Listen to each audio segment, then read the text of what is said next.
What's up? We What's up, are guy? back. I told you I was backwards. No, Well, I'm You're not. not backwards. No. You're not backwards. We still see you correctly. Oh, Yeah. That's okay. Whatever. We are back. My whole Episode day number has 286. been backwards. We are back with episode number 286. And we've got with us 86. That's what I have. I could be Okay. wrong. I mess it up all the time. That and apostrophes. Let's just do New York Marathon and just said it's 299, and next week we'll celebrate 300. Okay. We'll just like jump in. We got a few guests with us today. We got George G from George G's Room of Rock. What's up, George? How's it going, guys? And we've got Don Dan? Roselle. Dan Roselle. Got it.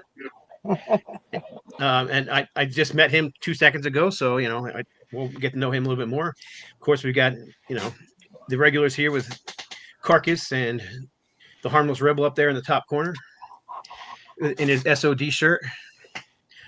So let's get into it. Who's got anything they need to shout out? We'll start with George G. George, you got anything you want to shout out before we get into the meat of the show? Well, something interesting happened on Sunday morning. I had to take my wife to the airport 4 a.m, and some guy's yelling at me as I'm taking the bags out of the car, and he's like, hey. I'm like, hey. I'm like, I don't know who the hell you are. I'm trying to get out of the damn airport. But then I take off and I leave, and I text my wife, like, what's that guy saying to you? She's like, oh, he's a fan of your show. He watches you on YouTube. He's a big fan. I'm like, you're kidding. She's like, no. I was like, I got my first fan. I was like, you're kidding. I was like, in Newark Airport at 4 a.m. What are the chances? That's Hey, funny. all I went to see Michael Schenker and Armor Saints this past, was it Thursday night? I think it was. And the show was outstanding, but that happened to me 3 times while we were there. First time a guy says, hey. And I'm like, hey, what's up? He goes, are you Scott Waters? I said, yeah. He goes, oh, I'm a big fan of No Life to Metal and Metal Roundtable. I'm like, oh, right on. Can I take a picture with you? Sure. I don't care. And Rob Whitlock was with me from, bass player from Ultimatum. Him and I went together. And then we go into the show, and another guy walks up to us, and he's like, oh, dude, I'm a huge Ultimatum fan. He's like, can I get a picture? I'm like, yeah, that's the bass player right there, Rob Whitlock. I guess people don't care about bass players for some reason. But anyhow, so we ended up taking a picture with that guy. And then we're out between shows, and we're out looking at the merchandise. And another guy walks up to us, and it's my freaking dentist. And again, bass player Rob's with me, and bass player Rob, he's also his dentist, and he recognizes me and not Rob. So it's pretty funny. Anyhow, just a little Spinal Tap story going on there, but You just never know. That's why I don't. You never know. bridges. Dan, you said you could pull something out you want to show. What's that? That's why you don't what? You never know. That's why you don't what? I don't typically burn bridges. Oh. Sometimes I'll close them down for a while. Sure. Give the person a chance to circle back, but I very rarely call in a napalm strike, although I have. And it's just like scorched earth. There's no need to come back. But I don't know, because I had the same thing happen at Milwaukee Metal Fest too. I was helping Tony buy a Celtic Frost Cold Lake t-shirt from a Latin vendor that I knew from Houston, and we were talking in Spanish. I was trying to negotiate a deal, and these 2 guys came up for me, and they'd come up from Mexico City, and they said, "Oh, you're on the Metal Roundtable. You're Carcass John. You used to draw stuff for War Beast." Yeah, so I took a picture of them too. So you just never know. I always try to be a good example, but yeah, whatever. It's kind of fun. Yep. Dan, sorry, not Don. Dan, you said you got something you want to shout out before we go to Steve? Yeah, I'm honored to be here. I met John on the Pentagram tour. We rocked the United States together. Had a great time, and he and I have been meaning to get on one of these YouTube shows together. So I wanted to do a shout out to you, sir. Thank you for having me. I've been an admirer of this round table for a while, and I'm real happy to be here. It's an honor. And I since I got back from the tour, I started this little record label a little bit before the tour, but I've really dedicated my time. And in between the tour and now, we managed to secure a deal with the ex-Pentagram, ex-Raven drummer Joe Hasselvander. And this is one of his earlier albums, The Hounds of Hasselvander. This is one of my favorites called Ancient Rocks. And here's another one of his albums. It's called Midnight Howler. So this is a shout out to Joe Hasselvander and now available on our Bandcamp. I don't know how to leave all that information. Maybe I'll do a nice. This is our latest from Joe here. Let me see if I can. It's just a printout of the cover. This is just, like Fire on the Mountain. It's called Fire on the Mountain, and you get it on Savant-Garde Records. It's pre-order now, but it's a beast. You can hear some of the songs on Spotify. Go on Spotify and type in Joe Hasselvander, Darkness Before Dawn, and it's just, sorry, Darkest Before Dawn. It's one of the heaviest songs you'll ever hear. One of the heaviest albums of 2025. I'm sure it's going to be receiving some accolades. But yeah, that's my shout out, Joe. If you're watching, thanks for having us. All right, and thank you guys for having me. And John, and funny story about Dan. Henry asked me to do this thing where we were hitting 15 cities in 15 days. And I thought, well, that's easy. It's a couple of weeks, whatever. Yeah. And day one, I knew it wasn't going to be easy when we unloaded a 24-foot trailer with like 17,000 pounds of T-shirts. And I honestly thought Dan was the tour manager.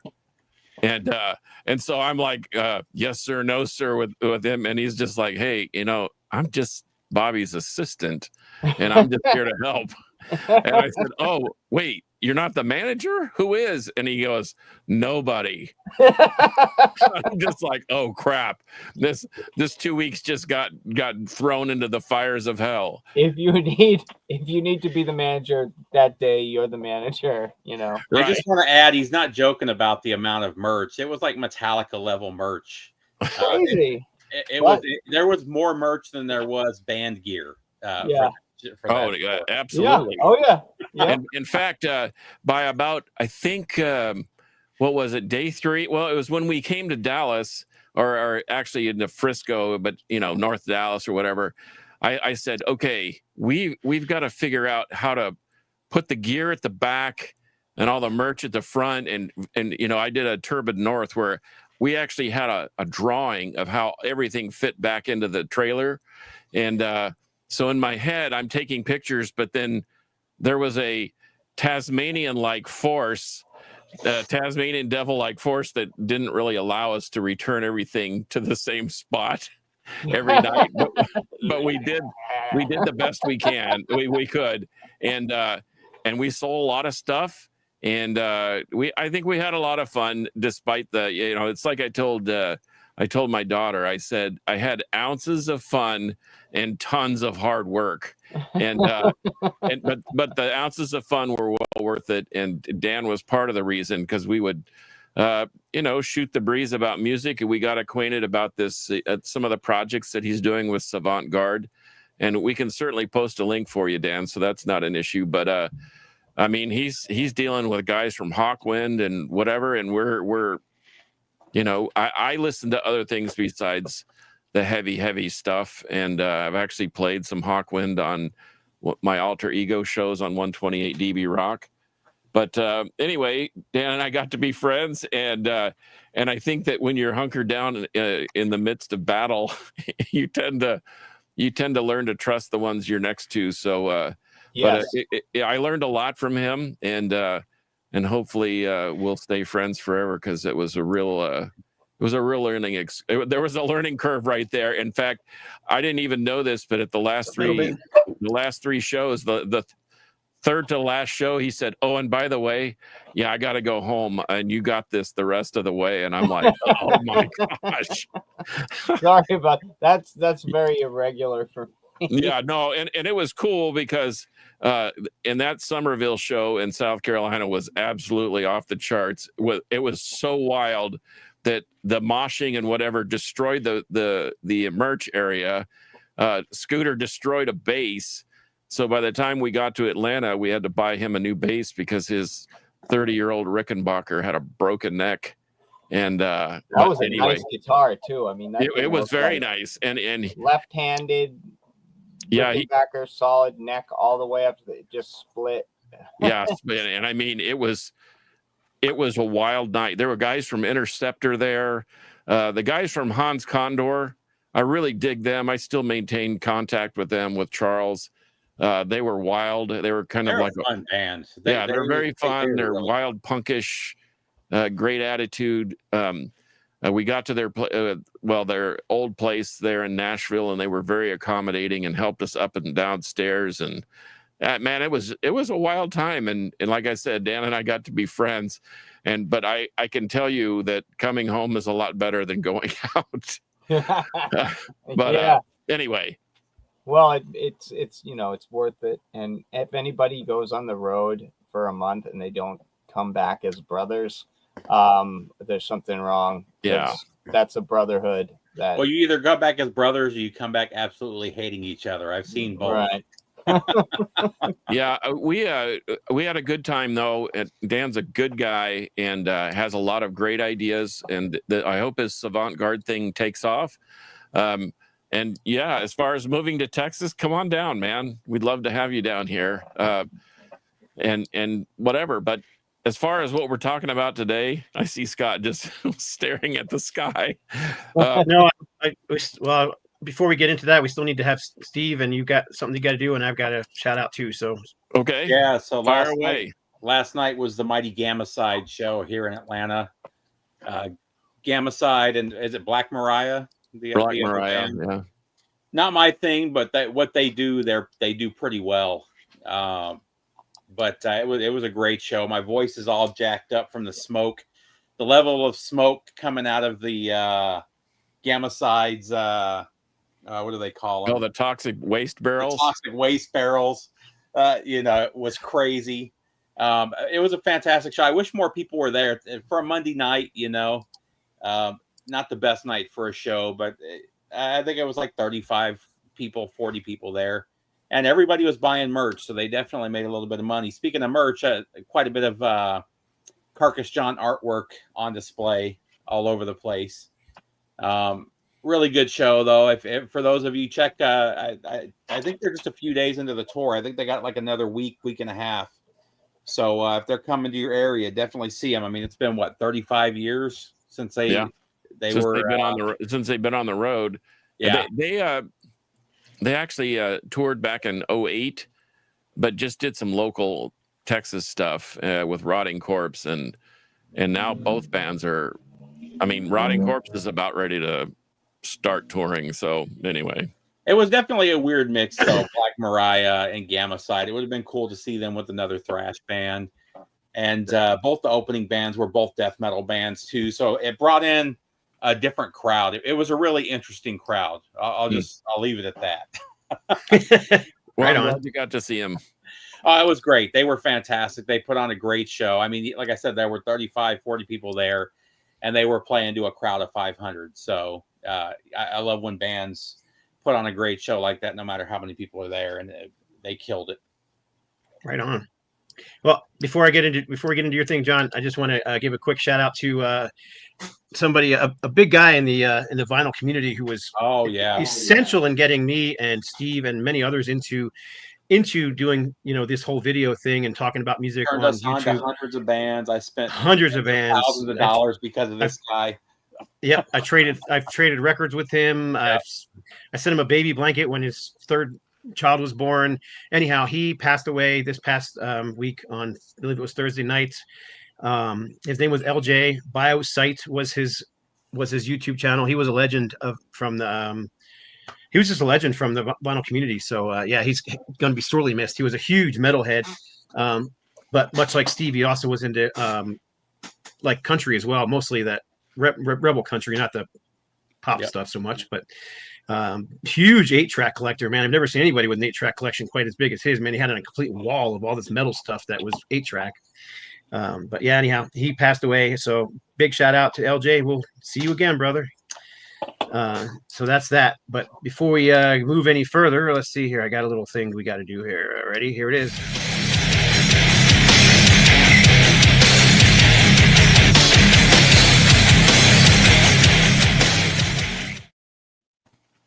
Okay, I love that pick of the week.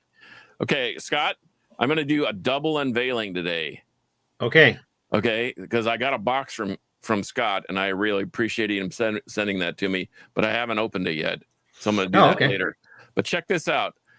So I got the record room all squared away, got all the equipment moved and whatever, but I don't know if you can read that. Yep. Mahogany Rush. This is a Mahogany Rush preferred station advanced pressing #1 Canadian import on 20th Century Records, and I didn't even know what it was, but it was in my collection. It was in a box of records that I was going through, and now that I have everything out of the closet, this is a copy of Child of the Novelty on that album. Yeah. And so, and it's clean, doesn't look like it's ever been played. The cover's in great shape. I have no clue where I got it, but I'm going to play this later today on the new system. So that's my rock pick of the week. Is Mahogany. That's a good album. I've been sort of on a. When you work for Henry over at the warehouse, he's probably got 1,000 tapes or DVDs or Blu-rays or whatever. And I've been spinning the Frank Marino stuff. I've been spinning some older stuff. Something I spun today led me to this. This is my metal pick of the week. I saw him on that tour. Oh no! Am I getting? Just kidding. Just kidding. I think people overlook this thing, and they shouldn't, because this thing is just an absolute ripper. Well, I pulled out one of the DVDs, and there was this tour when. And I actually don't mind Paul Bostoff's drumming. So, I mean, I prefer. I don't mind Paul Bostoff's drumming if it's something that he wrote with the band. If it's something that Lombardo wrote, he just can't pull it off. That's my only issue with it. That's exactly what yeah.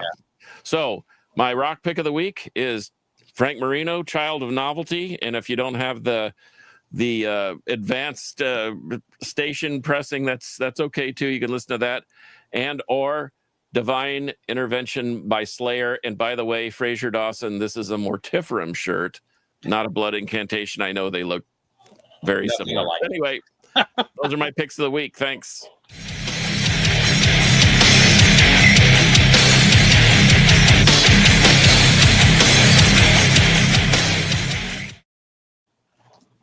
All right. That was fun. Sorry, I booed you, but I had to use that button for something. Yeah, I know. You're like a kid. If you don't know, Dan, he just figured out all these little tricks to the new program or whatever, and he can now he's like a kid in a candy store. He's literally like a 5-year-old. Yeah, that's what it's all fun. There's all kinds of cool stuff in here. Like here's a train whistle. For the guys commenting about Divine Intervention, yes, it's a cool album now. We all hated it when it came out. I didn't know anybody that liked that. Everybody was so disappointed when that came out, just because Lombardo wasn't in the band anymore. Well, I had pretty much just written them off after seasons, and thought they would never be better. But man, that thing is a ripper, man. Golly. So anyway, I like it now. Lots of people comments coming in. I'm late to the game on Slayer as far as, buying albums, and when I got into Slayer, the first time I saw them was on their God Hates Us All tour. So that's how young I am. So that was a weird album too. I like it now, but I hated that album until the last. It was really weird. The last 2 songs were like the best songs on that album, and that's like the first album I remember where I didn't like the first 3/4 of it, and the end of it I thought was really good. I mean, I was aware of Slayer as a fan, but like going out, seeing them, being aware of buying albums, like kids in school would talk about this band that people carved their arm on. That album cover right there is where that's from. Yeah. People were talking about that. Yeah. When I was in middle school, like, oh, this crazy, evil band, like only crazy people listen to them. I was like, maybe I could be one of those people. There's a lot of truth to that. I The remember craziest shows I've been to were all Slayer shows. Yeah, I used to trip out to California all the time, and I had a friend out there that played in a band called Attacks, not to be confused with the Attacks in Ohio. Or But he Attacker. he also teched for Phil Demmel, so we would run up and down the coast. But we went out there to see Slayer one time at the Long Beach Arena, and all I remember is as we were walking in, we sort of had backstage or a kind of a backdoor access. So we were coming in the back where the load-in area was, and we saw like 40 or 50 ambulances lined up outside the venue before the show started. And I think it was Mozzie that opened, and he played like 3 songs, and people were throwing stuff at the stage. So he just quit and left. And when Slayer came out, it seriously, the whole lights were red and the whole floor looked like the permapress cycle in your washing machine. It was unbelievable. And as we walked out at the end of the night, there was not one ambulance parked there anymore. They had been hauling people off all evening long. I can't remember if I since got pictures or if I called him, but on at the retirement show that their final tour, whatever it was, I can't remember who the opening band was, but like right after Testament, I went to get a drink, and as I was walking to get a drink, there were 2 people passed out in the bushes, already drunk, and then there was a girl that walked by that had crapped her pants. She was wearing white pants, and you could just see the running down. Oh man, only a Slayer show. Only a Slayer show.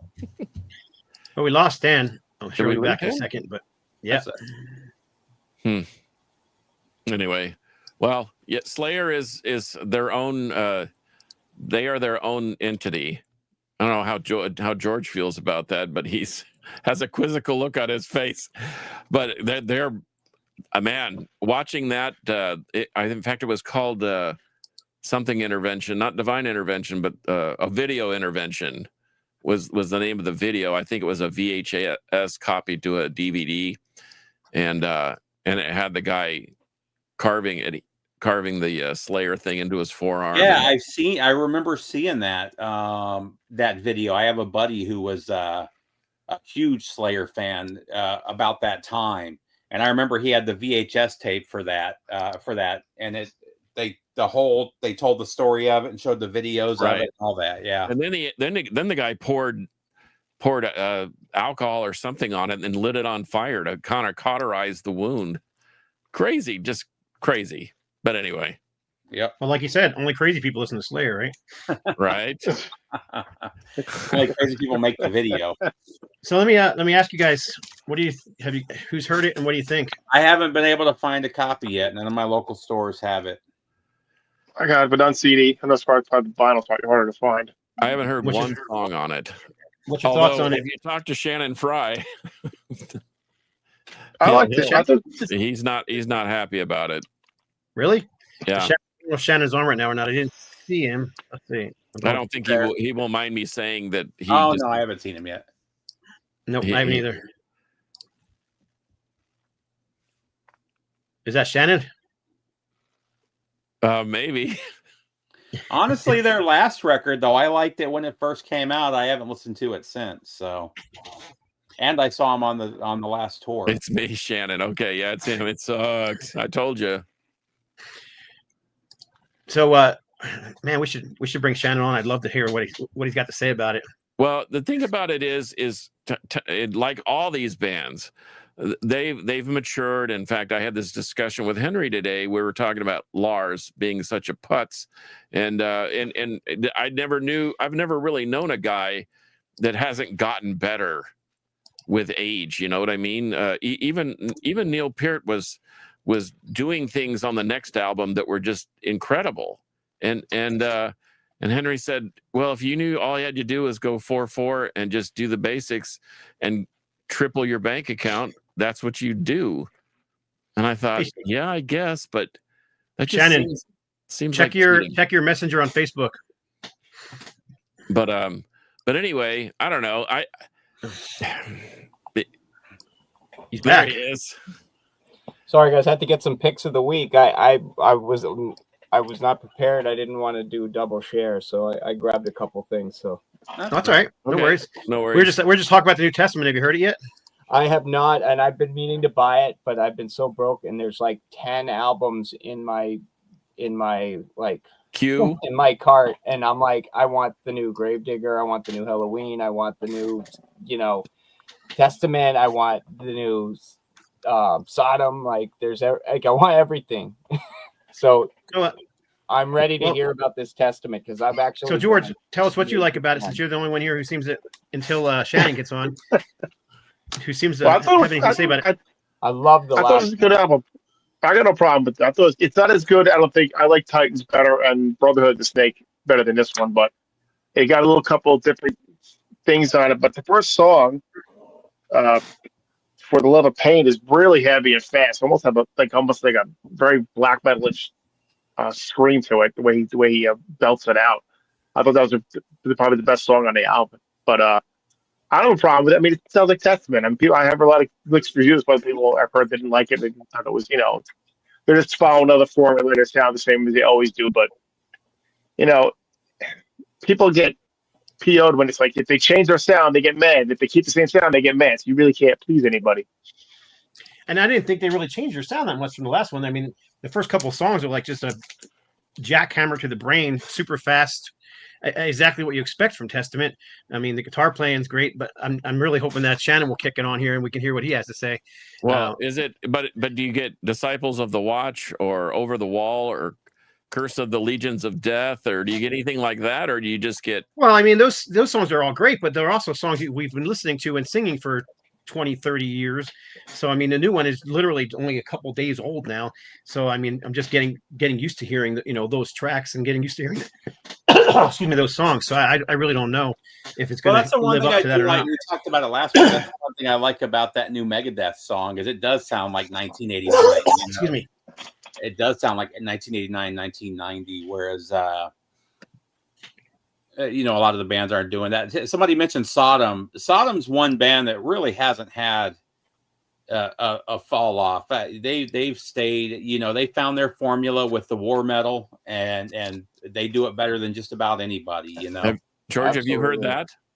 Have you heard the new Sodom, George? Oh yeah. Is it? I think how it's does it hold up against this? I think it's really. If you're doing toe to toe with Testament, how does it hold up?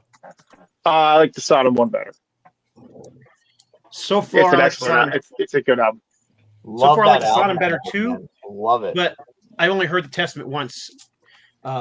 Same thing with the new Dark Angel. I've only heard it once, and I won't hear it again until I get my copy in the mail, which I still haven't received. So So do you buy like a CD and the LP so you can have the CD for your car and the LP for listening pleasure and archiving and all that?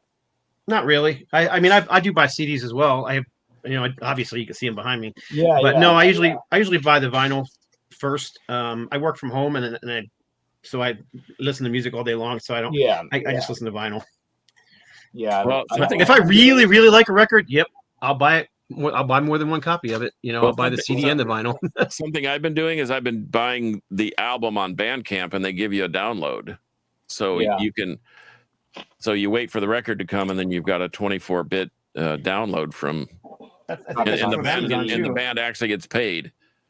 My car has a CD player in it, and I'm just So like, does mine. I love it. I'm just like, I'll grab like a stack of CDs and I'll put them in a magazine and I'll carry it with me still. I love doing that. Excuse me. Well, cool. I was just curious what everybody thought about it because it's new out and people seem to be digging on it. Yeah, I'm This just is waiting new to find a copy of it. This is new out too. Anybody heard this one yet? Oh no, no, I didn't know that was out. All right, that's going on my. I'm putting that on. Does on it, but Dan, Amazon. does it go in front of Testament or behind Testament? For me? I would tell you to put it ahead of Testament. This album's smokes. Okay. I was gonna And say the like just production's because fantastic. I It's- love the last one. You've also got one of the greatest frontmen right there, one of the best metal singers of all time. Yes. I love Vampire. Yeah, James Rivera. Not to mention, we have a little bit of connection here, being that it was mastered by our good buddy Rob Caldwell. So who's done a lot of the Hellstar stuff recently. It sounds fantastic. So Never heard of it. Anthony M says New Hellstar is the album of the year. What? Did someone say what? What'd you say, New George? Hellstar is the album of the year. Okay, it's going in my Amazon cart right now while we're talking. Better than Iron Jaw? No, It's not I like better Iron than Jaw. Iron Jaw. no, I like Iron Jaw better. But Iron Jaw is. I've been listening to that thing so much this year. It's ridiculous. It's affordable. It's not bad. It's out of stock on vinyl. I guess I'm getting the CD for. So it's sold out. George, you say you never heard Hellstar? Oh no, I've Who, heard me? Yeah, Oh, damn. Oh no, I've heard Hellstar. Sure, yeah. but you have too, George. Yeah. Oh, yeah. Oh, okay. I would have swore I heard somebody say I've never heard of him, but there was a bunch of Oh people no, talking I at one was time. joking. You said you were Joking talking about about Rob Caldwell. Caldwell, I said probably. never- Oh. That's like- In fact, I I heard think him say that. I think the hype sticker says Robert Colwell. Does it? for I got birthday. the last Hellstar LP. I thought it was awesome. I think it was Yeah, called Pyro or something. It was like pretty. Yeah, that was the last. They That was the last full length, I believe. since Sins of they did like a re-recording of all their hits called Sins of the Past, and ever since that point they have just been on fire. King All of the old Hell, guys have been Sins of the kicking ass. all those albums are great. The old guard have been really nailing it. I think That's one of the things we were kind of talking about last week. Is what do you think of the old guard and the stuff that they're putting out? A lot of people were saying that the new stuff is total crap, and I'm like, sorry. I mean, be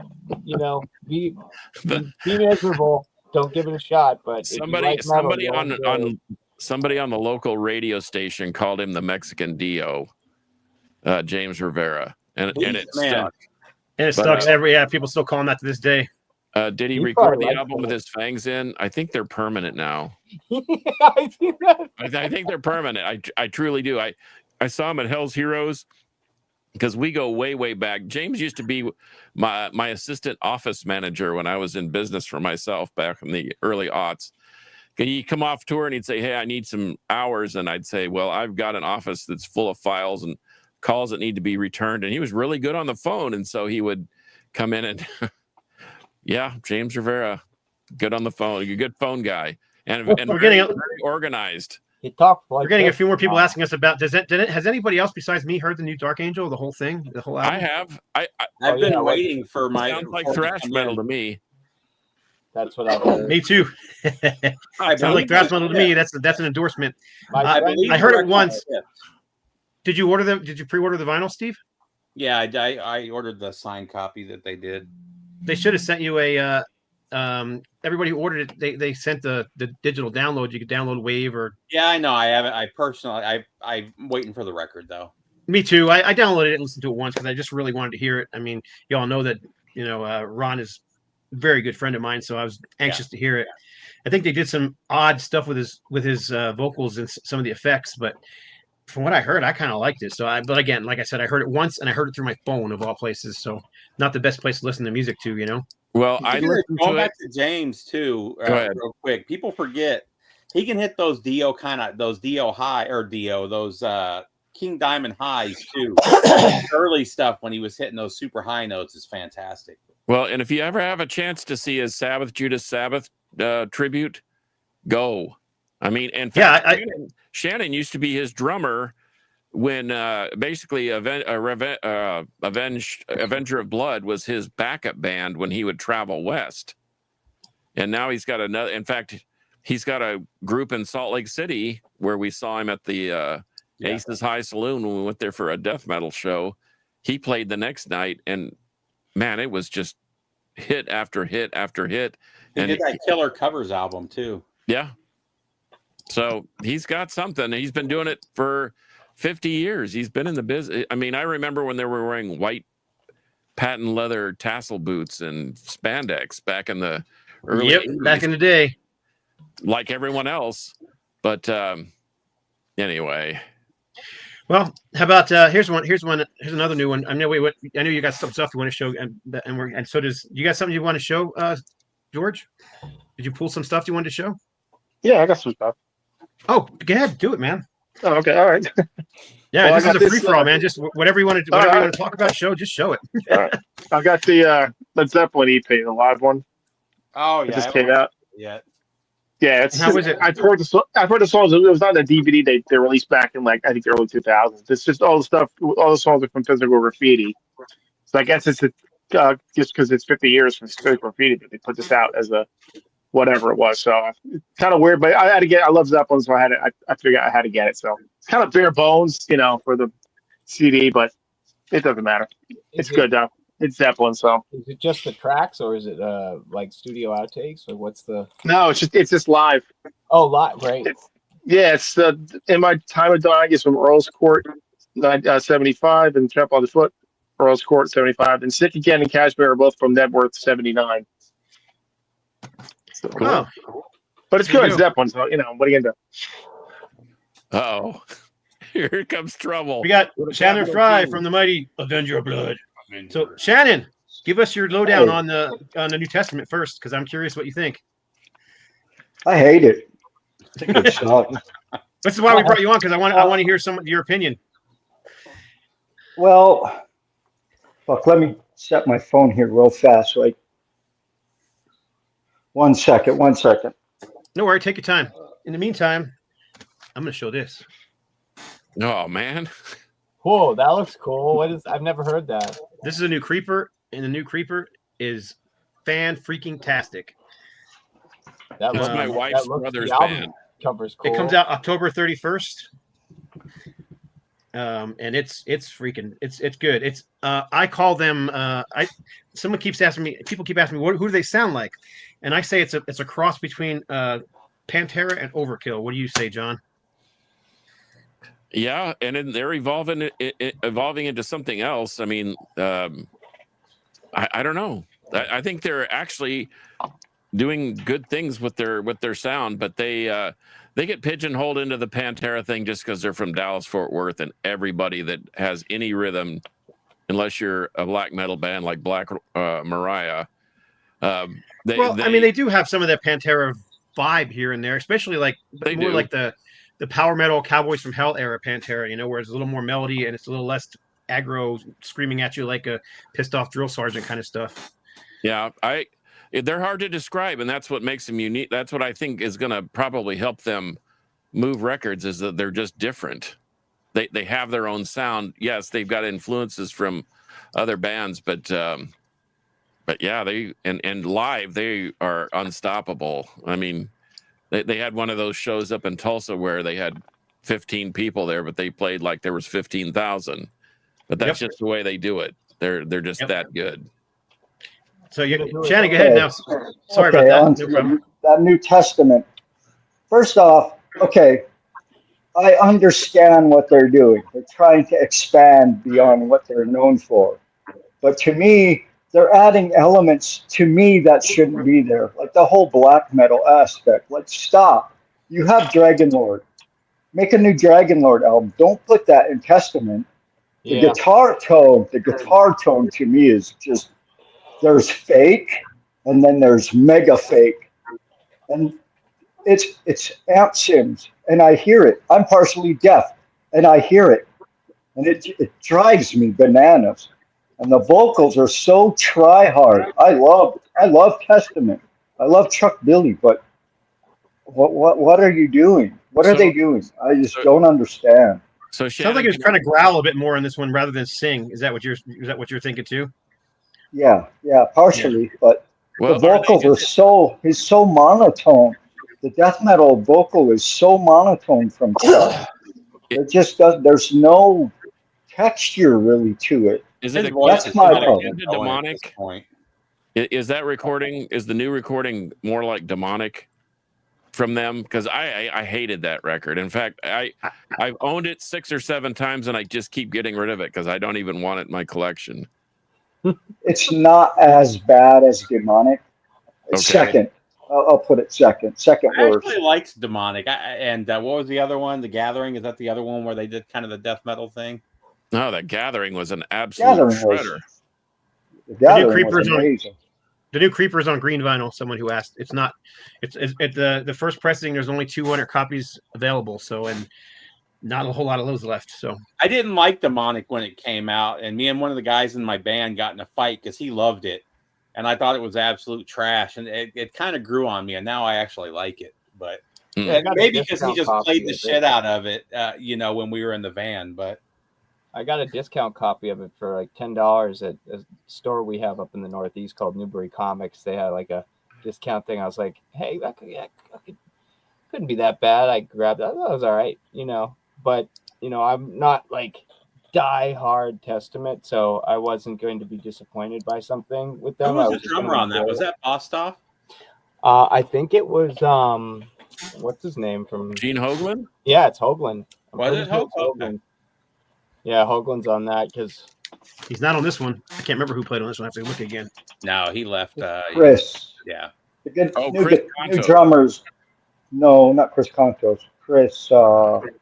Chris Yeah, I Dovis? forgot his last name. He's a young Dovis? kid too, Or are you 20-something talking years about old. the new one or the demonic? No, the new one. Demonic is Oh, Hoagland. okay. Yeah, I was the talking new about one. demonic. Sorry. There he is. Chris Dovis.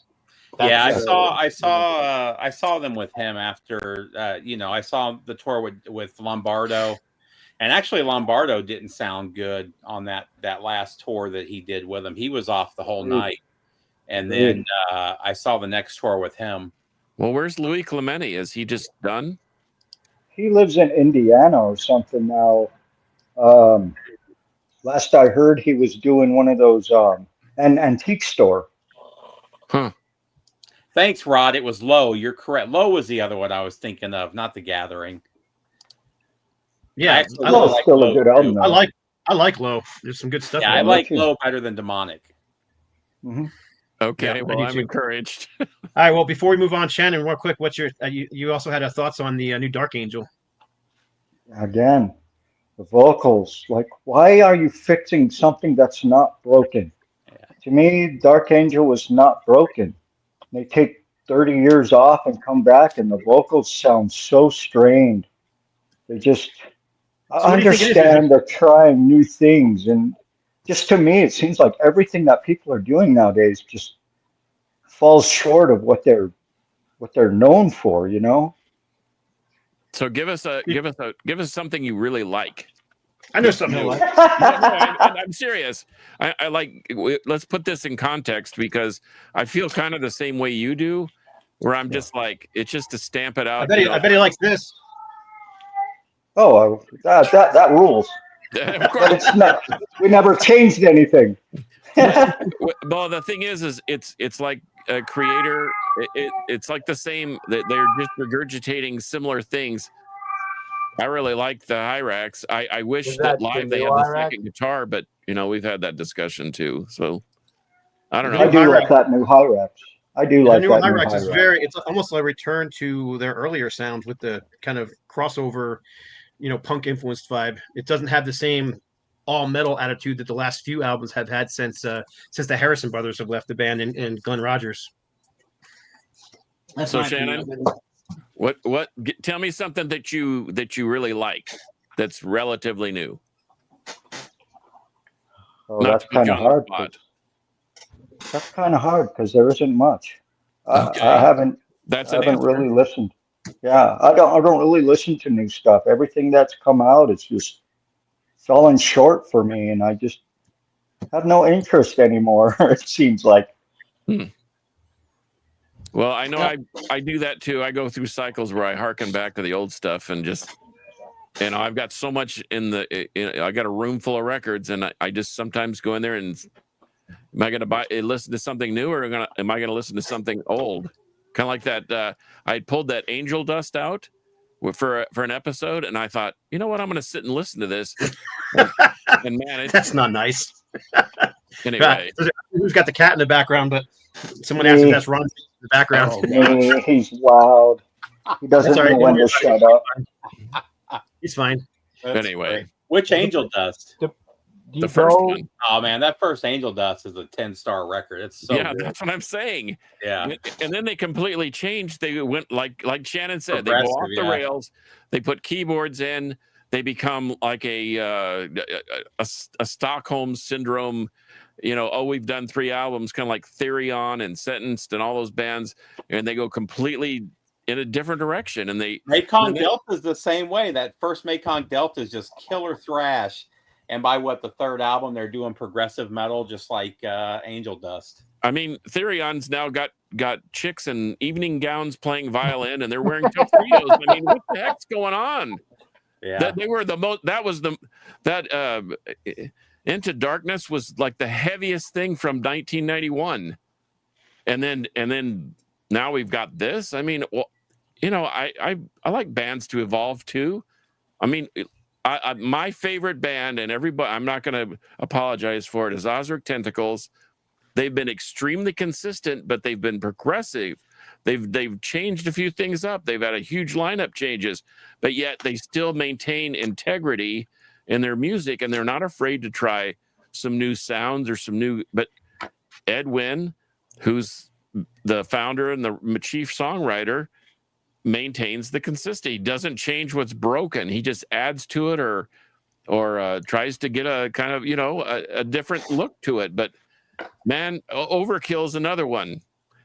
I don't think they get enough credit for their consistency. Now, do they have just 10 or 25 great 10-star records? No, they don't. But I like the change Opeth was making until this last album. What's that? I like the changes that Opeth was making until this last album. It's completely unlistenable to me. I can't stand it. The one that they sing, and they have two versions. One's in Swedish and one's in English. No, that one I didn't like as much either. But the newest one is, I can't remember what it's called. It's well, they hit a home run with me with Pale Communion. Oh yeah, Pale Communion. And then Sorceress came out, and I thought I hated the Sorceress when I heard it because there was no metal. But by the 3rd listen, it's one of my favorites. I listen to it all the time now. They vacillate between what are we doing and maybe we should go back and maybe not. But then that one that they released that's in Swedish and English. Yeah. For whatever reason, the Swedish version sounds better to me. Yeah. It's not as hard on the ears, but that's just me. That's the beauty of music. You can, there's several knobs on your stereo. One is volume. You can either turn it down or turn it up, or you can just punch it out and listen to something else.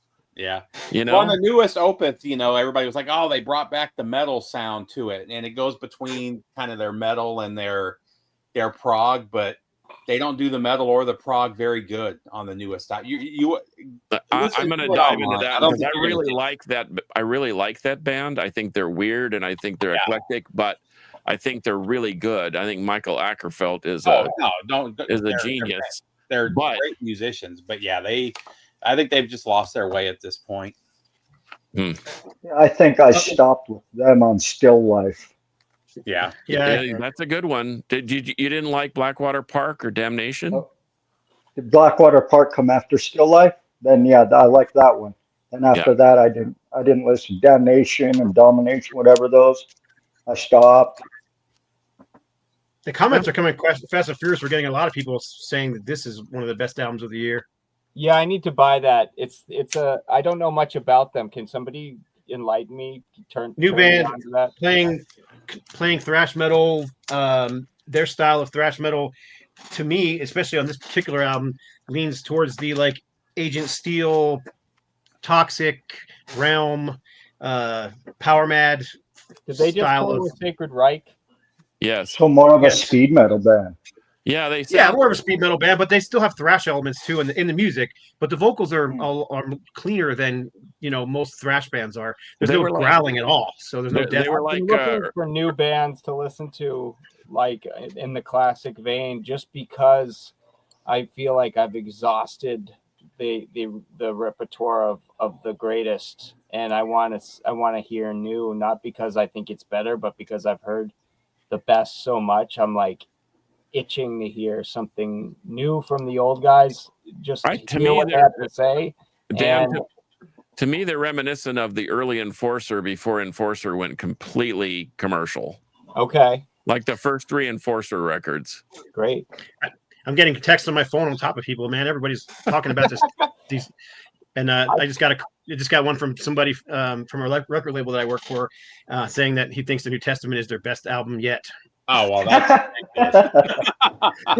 I'm glad. I wanted I'm to glad see it. Shannon laughed because he needed a good laugh after his report. Yeah, I mean, everybody. Troll. To each his own. People troll on metal forums. I don't know. Yeah, they I do. think these guys are great too from Chicago. Yeah, that's a great record too.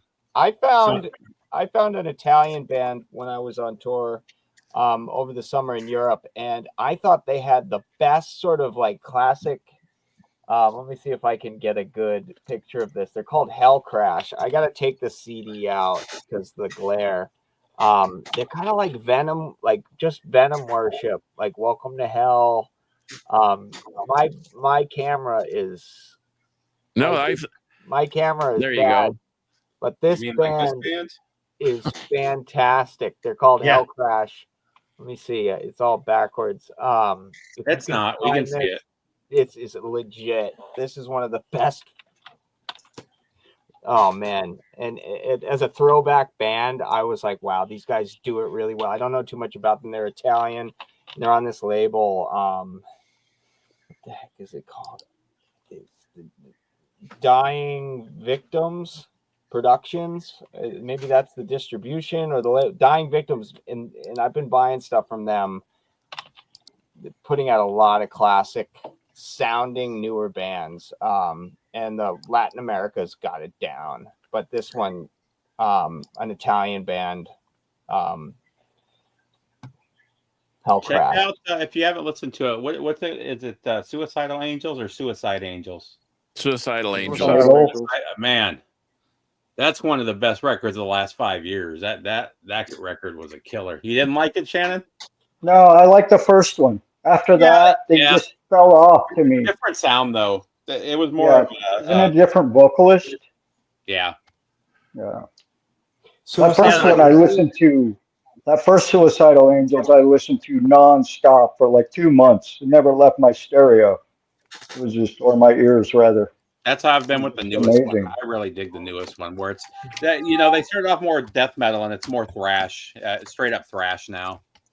I'll check it. I'll check it out. Someone's talking about the new Vindicator being great too, and I agree. I'm like looking around. I have it sitting around me here somewhere, but I can't find it. But yeah, I like the new Vindicator. The new Vindicator is only available on CD though so far. So and they put it out themselves. So you can get it from the Bandcamp. I loved this record when it came out. What was it, 98 when this came out? And I hadn't listened to it in like 10 years. I've been playing it pretty much nonstop the last week. You guys remember this one? Oh, hell yeah. Rude Awakening. Yeah. Everybody talks about The Cleansing. That's one everybody loves because of Snap Your Finger, Snap Your Neck. I think this is a way better record. It's incredible.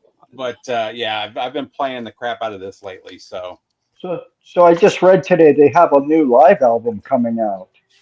This is the last album from them I really like. I've got the albums after this too, and I never listened to them. I love the early stuff, the thrash and punk stuff, all the way through this era right here, and then they kind of lose me. The guitar player, I can never remember his name. Tommy Victor? Yeah, Tommy. He's playing for Danzig most of the time. That's his main gig now, and Prong's kind of a side project at this point. Wow. Yep. We're getting a lot. I'm not keeping up very well with the comments, but we're getting a lot of people asking what we think of this new Suicide Angels. I love it. It's a great album. I love the band now. I got everything by it. It took a while. I didn't take long to get them. I said once I got into the band, I bought everything by it. Yeah. Excellent. Anybody else? John? I like them too. I mean, I like them. I have to hear it. I didn't know that they had a new singer, but their early stuff it rips. The first two. Those are the ones. So like I said, the last couple records they've been shifting from death metal to thrash, and this is more of a straight up thrash album. I really dug it, and it was one that I didn't listen to last year, but then it made like everybody's top 10 lists, and every magazine, every vid channel that I like to watch put it in their top. A lot of them put it number 1 or 2, and so I ended up buying it because of that, and I really dug it. Yeah, go ahead, George. I think they got away from some of that the satanic kind of stuff they were doing in their early albums. A little bit more, I guess, mature song titles that are like they had on the first couple albums. That's what kind of killed me about the Black Mariah stuff. They're a good band and they have a good gimmick going, but Satanic and Cowboy at the same time, it just doesn't. It's just a weird mix. I know all those dudes, and I was shocked that Scott and Rick agreed to take them out, but maybe the old I don't know. They're not my cup of tea, but they're good dudes, and they're all in other band. All their other bands are killer. Yeah, and they've been in Judas Goat and what's the other one? Steel Bearing Hand and some of those. Oh, that's the guys from Steel Bearing Hand. One of the guys used to be in that, okay. and whatever. Like you say, if shtick works for you, I mean, just ask Ghost. I mean, gee whiz, they built their whole. Well, like I said, I think they could catalog pull it on off shtick. better if it was just straight up Cowboy. I mean, what's the thrash band that Ryan's in? Scott. Which I don't know. I don't know which band you're talking about. Sorry. Thrash Which band. Ryan Roebuck. Motivic. Motivic. They did Death of the Gunman for their first record. They kind of had like a cowboy thing. It was really killer. And if they went that route, it doesn't work with black metal. If it was just straight up metal, I think it would work better. But black metal is one of those things like grindcore. If it's not done right, it's gonna suck. Yeah. Let's just be honest. And some bands just don't do it right. Yeah. Back to a question you asked earlier. What do I like? That new Impurity album. They're a death metal band from Sweden. Oh, yeah. That absolutely blows my mind. Yeah. How about this? Anybody take on? I haven't heard that yet. Is it the I haven't heard that. The Canadian Sacrifice? Yes. Yes. Oh, great. That's their last one. Wow. It's. I mean, honestly, it follows along right what you expect from them. It's just it's much like the last one, really. I just think that they added a bit more of a hook this time around because I found myself wanting to revisit it more so than I did the last one. Where the last one I had to really get into it. I had to play it more than one time just to really get into it. But yeah, and it looks like we're getting this. A lot of people are agreeing here. Love Sacrifice. It's good. So anyhow, and then let me show you guys one more. Oh, Iron Jaw. I love Iron Jaw. So. I saw somebody from that band last night. Yeah, you did. Did you get him? Did you get to meet him? No. I talked to him, but yeah, I didn't bring the record. So who saw the Shanker tour? Who saw the Shanker tour? I saw the Shanker tour on Thursday, and it was spectacular. Yeah, I saw it in Patchogue. No Armored Saint, unfortunately, but. Oh, what happened? Jared James Nichols opened. There was no, but we didn't get Armored Saint. Sadly, I was hoping to see that. Yeah, Armored Saint were tight. I mean, they just got off a tour, so they were right back on another tour because they toured with Wasp, and now they're touring with Shanker. So, actually, I'm wearing my shirt from the show. I had to buy. They were so good. I had to buy a show.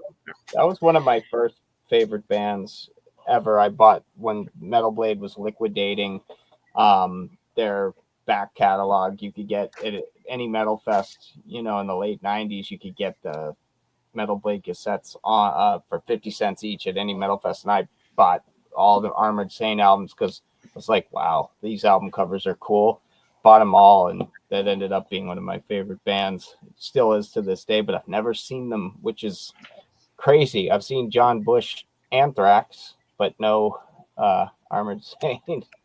Has he already done that tour, the John Bush Anthrax tour? I know that was coming up. Maybe it's after it. No, I haven't seen that. I saw him probably all the way in like 2001 or so, like the last time I saw him. I saw Anthrax a couple 6 years ago. Well, hopefully when he's doing the Anthrax tour, the drummer doesn't have triggers on there like they did during that era. Oh, it drove me nuts. Wait, they're doing a John Bush Anthrax again? No, John Bush is doing a solo tour. Yeah, he's going to do a solo tour. And he's doing all Anthrax songs. He's doing Stomp 442 and I hated Venante sound live during that era, though. It drove me nuts. I guess he's got to do Only somewhere. He's got I can at least that part of my budget's safe. Oh well, to each their own. I loved Hey. Sound of White Noise. I thought that record was fantastic, but by the time Stomp 442 came out, they had completely lost me at that point. Has anyone heard the new Michael Schenker Group album? I didn't buy it yet. It's $20 for the CD. And I'm like, Yeesh. $20 for the CD. It's still on my cart. I'm like, do I spend $20 or for the CD? Guys like that. I love his stuff from the 80s, but I've never had any interest to listen to any of his later stuff. I like some of them. I'm a complete. Is the new album all the UFO songs were Great. recorded? Because he was kind of promoting that on from Yeah, stage. That he released that, but he has a brand new MSG too. So oh, yeah, and he didn't play anything from that. So no, he did not. So he's probably going to come back and tour for that too. He's been on fire. He's just album after album after album. He's been on the hamster wheel, Album Finally got tour, that album visa tour. thing squared away, huh? What's that? Every time I saw Michael Schenker, he always had a visa issue Uh-huh. and had to sneak out or got couldn't that make under it. Or control because I've seen him like 6 times in the past 10 years, and he's been touring. He was touring for 5 years before that, so yeah, he's good. he looks good for a dude in his 70s, man. He looks really Yeah, good for a dude in his He 70s. really does. But hey, we're kind of heading the end of the show, and is there anything else you wanted to show, George? Since I know you pulled some stuff to show. Well, yeah, but I wanted to ask because I forgot because I pre-ordered it. When does the new Coroner come out? This week or next week? I think it's next week. Yeah, I'm thinking it's next week too. Hey, we need to Okay. talk about Rush. What's everybody think? Is that? Oh, we talked about that last week, and we were we all like, talked "Yep." I won't Yeah. go there. Okay. you think it's terrible? Terrible. I think Annika Neelis is probably capable of playing those parts, but why? I mean, Do you I know, wanna they, hit- yeah. I know they want to play, but Steve and I both agreed that we thought it would be Mike Portnoy. What's I was crazy thinking about is what they're Very Barbie. charging though. Some people are paying like $2,000 for Oh, tickets. oh. And Oh, It's- my wife did the pre-sale, and then she looked on there. It's like $1,000. I'm like, well, I guess we're not seeing Rush. She's trying to win them on the radio because my wife's good at that. So if she can win on the radio, that'd be great. But I'm not paying no $1,000. I thought it was maybe go the opposite way, where they would think it was going to sell out, and then they would overbook it, and then people wouldn't. You know who I would like to have seen do it is Danny Carey. I think would have been a good person to do it. I was hoping Terry Bozzio. You know what I think? Shannon Why Fry's didn't they just? available. Why didn't they just go out It's a good comment, as Anthony. Getty? Why didn't they just go out as Getty and whatever the guitarist name is? Just Yeah. those two dudes, not call it Rush. Right. Because Yeah. that Rush, would be Rush like- was all three of them. Rush right. wasn't just those two. So As now you they're know, just Shannon, as you know, here in the state of Texas, we've got the whole Pantera controversy Oh, that- right. still raging. And Yeah, but one good argument about that, though, and I get why people don't want to go to the Pantera. Pantera sounds better now because of Phil than they did at the end of Pantera, though, because Phil was so drugged up on heroin he could barely get through a song. The last time I saw him with the full band, whereas he actually sounds really good now. But I get it. But the cool thing is the money's going to the family. It's going to Dimebag's family. It's going to Vinny's family. I got to do a shout out for being from Boston. Let's see. I got to do the. Orgasm, yeah. I got to. we just talked about them, what, a couple gotta weeks get ago, this Scott? Yeah, not Yeah. too long ago. We did just talk about that recently. The old profile. Well, Great band. I didn't get to unbox anything, but maybe I'll just have my own little private unboxing here From because we have Swampscott. an hour. We got. So- We've gone over the last few weeks. If you want to unbox, go on ahead and unbox. Okay. Well, Yeah, do it. Baby. I'm gonna Watch show you. out for the nude photos that he sent you. yeah. I just oh, got this. gosh. Yeah, Scott. Oh, he's been known to That's do that. cool. It's a I box. just got the set? new. No, this is just the anthology that released. That got just Yeah, got it's like released. was it not like 92 or 93, if I remember? When did that come Yes. out originally? And I don't know. It was the mid '90s. 93, I think. I've got the 93. CD. But it's there's For one, the original was it was not mastered. It was the songs on the original were just all up and down, volume wise, and they just sound like crap. Second of all, I think they pulled the songs out of a hat, and that's how they figured out the song order. They certainly didn't. So we got back with Intense, and we put the songs in the chronological order, like they should have been to begin with, and we had the whole thing mastered properly, and it sounds. I haven't even opened it yet. I just got it. Let's take a look, see what it looks like. Yeah, well, does it sound as good as this? Thanks, Scott. Yeah, that's a superb album. Hollywood 76, Ooh. double live UFO. Speaking of Michael Schenker, see, Can You Roller, Doctor, I'm a Loser, Let It Roll, Shoot, Rock Bottom, Come On Everybody, Is that from Boogie the for box George. set, Scott? What's that? Is that one of them from the box set? No, this is actually a single release. There's only 200 pressed. No, And- the UFO. Is that one of the live shows from the box set? Yeah, I'm unboxing. No, it's not. I'm unboxing the Scott box today. This is actually I forgot it actually has this gigantic collage in the middle. Wait, what's the Scott- Scott box? He sent that to you, so you get Yeah, to he sent this to me, and I'm supposed to. So not to cut you off, I but gotta see tonight that. I'm actually doing a podcast where I talk about my time with Vengeance. Oh, right on. Yeah, you were in Yeah. the post Christian version of the band. Yeah, that's It's cool. I don't know how well that's shown, but it's red, but it's got like black splatter or swirls in it or something like that. Do you know anything about the other Vengeance from the Midwest, from the Chicago? area? Chicago? They're all right. Yeah, They- they were okay. The bass player of that band was the 1971 bassist of the Stooges. Wow. What's funny about the Vengeance is because Roger later did the non-Christian version of Vengeance.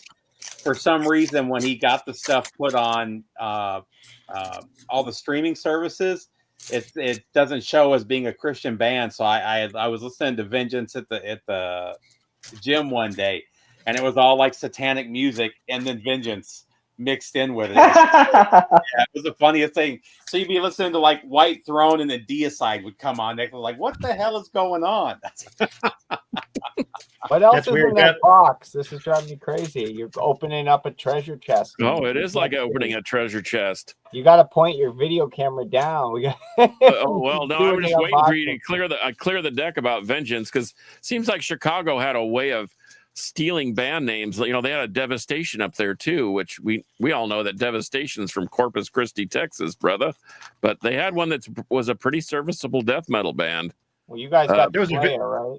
There was a Vengeance from Europe too that put out a bunch of records. It's the Yeah, whole Yeah, but reason you that didn't know back then. Like my band was called Siege so from 93 to 96.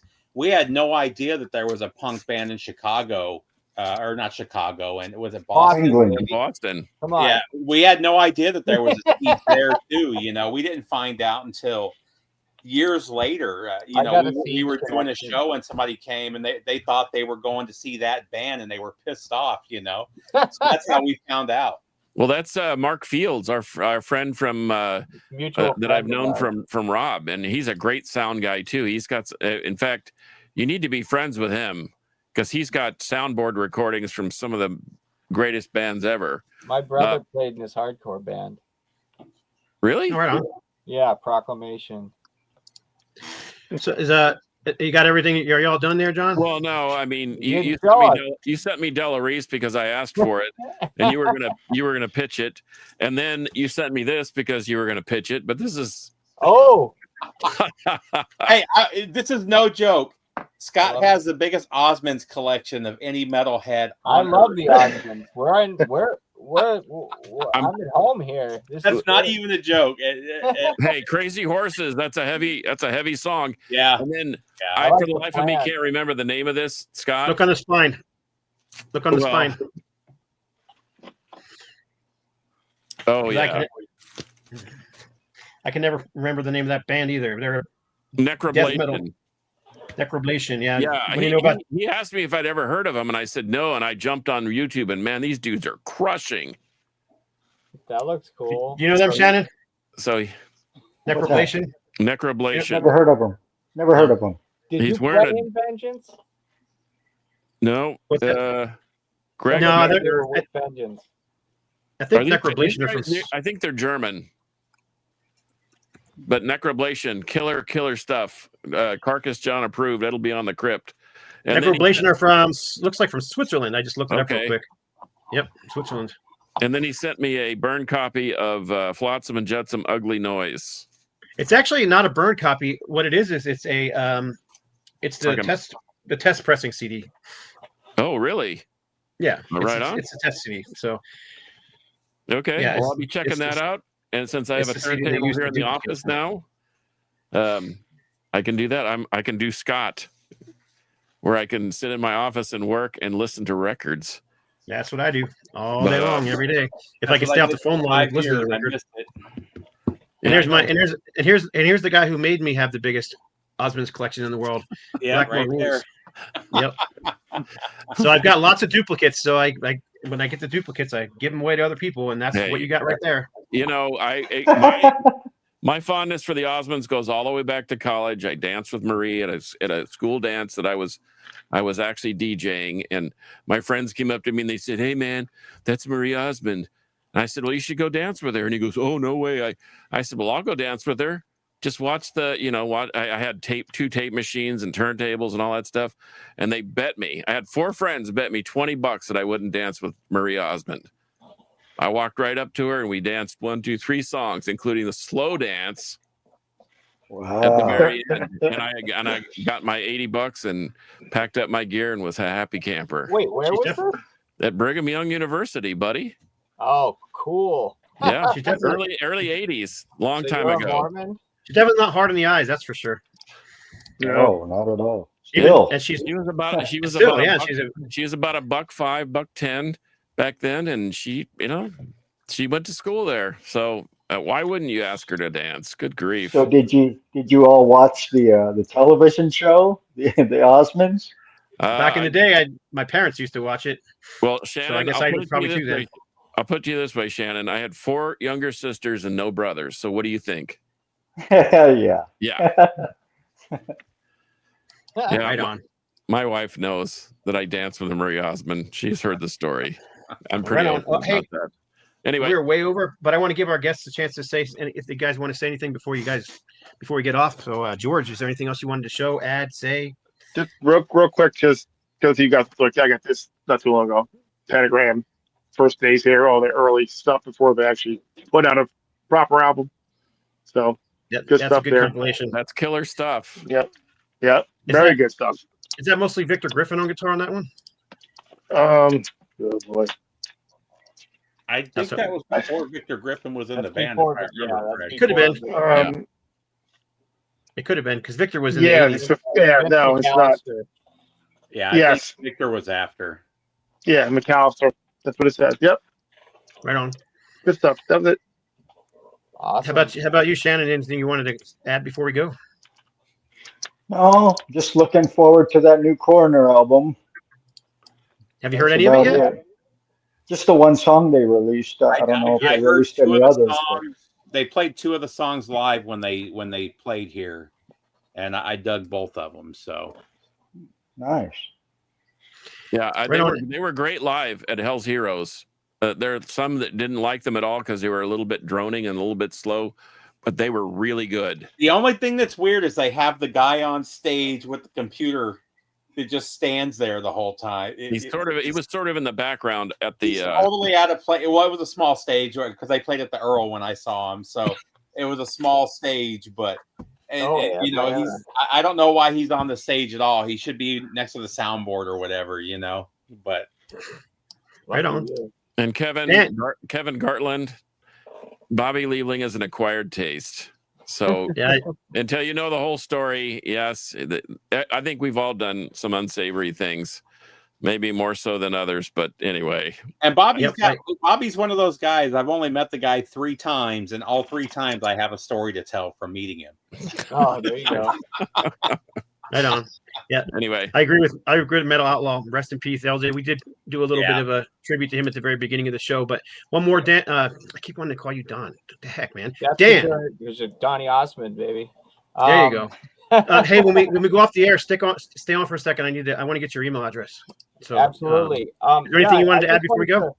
I wanted to just again thank you for having me, John. Thanks for the invite, and thanks for hosting me, guys. You know this I've always wanted to do one of these, so this is my first real group podcast / channel thing, and it's awesome. I wanted to go out just telling everyone to pick up Fire on the Mountain. This isn't the actual release. This is just my demo copy, but from my label, Fire on the Mountain. Joe Hasselvander, his brand new studio album.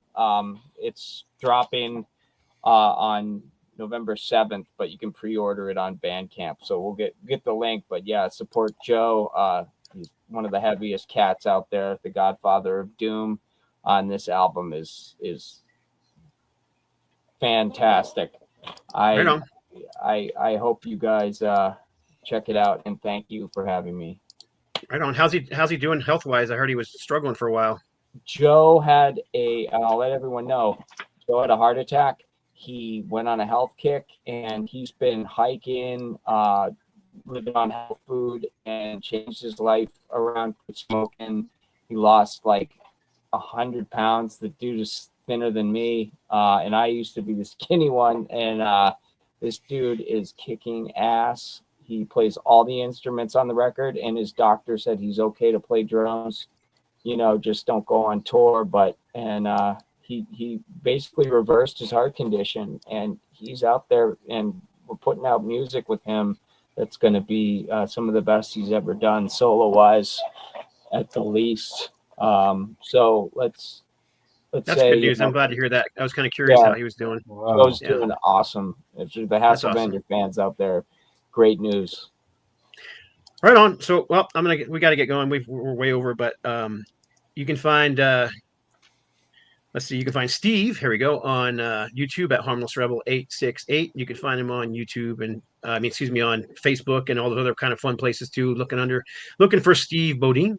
You can find John at Carcass John Art on Instagram, and you can also find him at 128 DB Rock in the Crypt and down the Carcass John's alter ego. Right on. Tell everybody where they can find you at, George. George G's Room of Rock on YouTube and GTR Rock Round with Ron Haggerty every Sunday. And Dan, I don't know if you have a YouTube channel or you do that kind of thing, but where can people find you? Well, we started a YouTube channel. It's going to be Savant Guard Records. It's totally new. I just have one interview up and a couple promo feeds for the albums that we're releasing.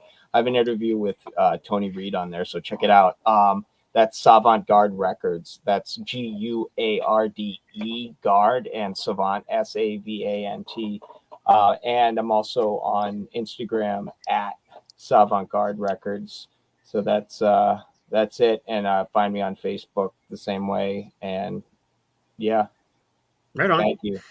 Yep. And you can find Shannon from the mighty Avenger of Blood, who's got a brand new EP that came out this year. Well worth picking up. It'll make my top 30 of the year because I've been playing it consistently. Good stuff. So Shannon, if people want to find you, where would they find you? Facebook. That's it. Yep. I'm not too keen on this technology stuff, so you find me on Facebook. That's easy enough. Yeah, he's on Facebook. That's where I sent him the link to get on here. So Shannon Fry on Facebook. He does play the most analog of instruments. So. Yep. Yeah. And he does it well. You can find me on Thank Instagram. you for having me on. Oh, anytime, Shannon. You can find me on No Left to Metal on Instagram. You can find me on YouTube or Facebook or any of those places. So you guys know how we end it. So for episode number 286 of the Metal Roundtable, Metal will prevail. Stick around for a minute, guys. I need to talk to a couple of you.